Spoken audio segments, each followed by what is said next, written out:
What's up, guys? It's your boy Danny Valencia, aka Bearded Banker, back with another video, NMLS number 957014. And today we're going to talk about the 3 red flags that are going to stop you from getting pre-approved. So in no particular order, the 3 things that I see the most with people who are trying to get pre-approved and can't are the following. 1 would be their credit score. Credit score is arguably the most important, considering everything else is, relatively in line. You're working, you have some money saved. The credit score is going to be the biggest factor that affects overall qualification.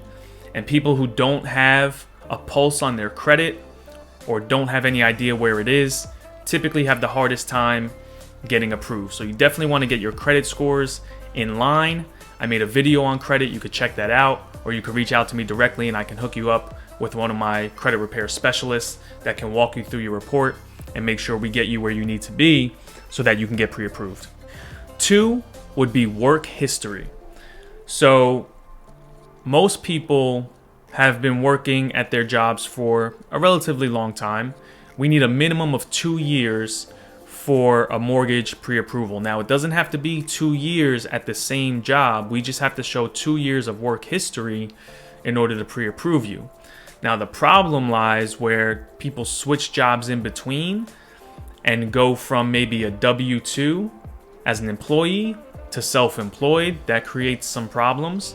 Or they have really big gaps in their employment. Let's say they were furloughed, got laid off, went on maternity leave and never went back to work, or just quit their job and have a gap before they get back to their next job. That can create a problem. We saw a lot of that with COVID.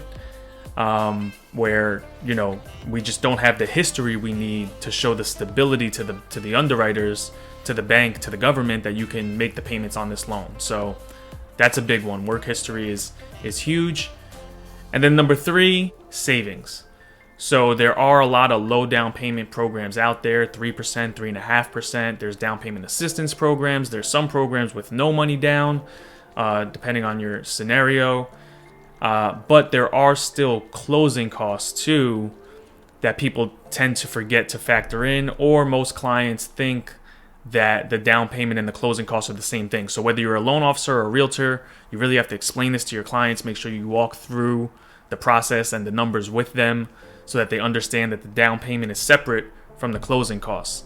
Now, most people, the biggest thing holding them back is getting the savings they need to get pre-approved. Now, do you need 20%? No. Like I said, there's 3%, 3.5%, even some 0% down programs available, and down payment assistance programs, and we definitely want to explore those options. But if you don't have money also set aside for closing costs, it's going to be hard for you to get pre-approved. So those are probably the biggest things: credit scores, work history, and savings for down payment reserves, just to make sure that after you buy this house, 1, do you have enough to get in the house, down payment, closing costs, and then 2, do you have a little bit extra after all that is said and done, so that you're not down to your last pennies and now you own this house.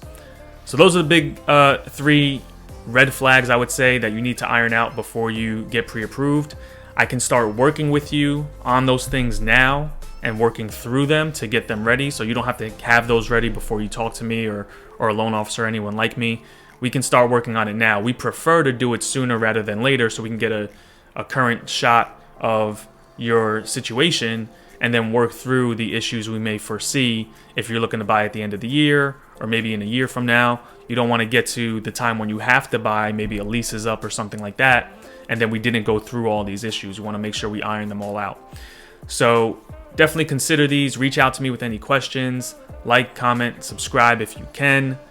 And as always, I look forward to talking to you in the next video. Take care and have a great day. Talk to you soon.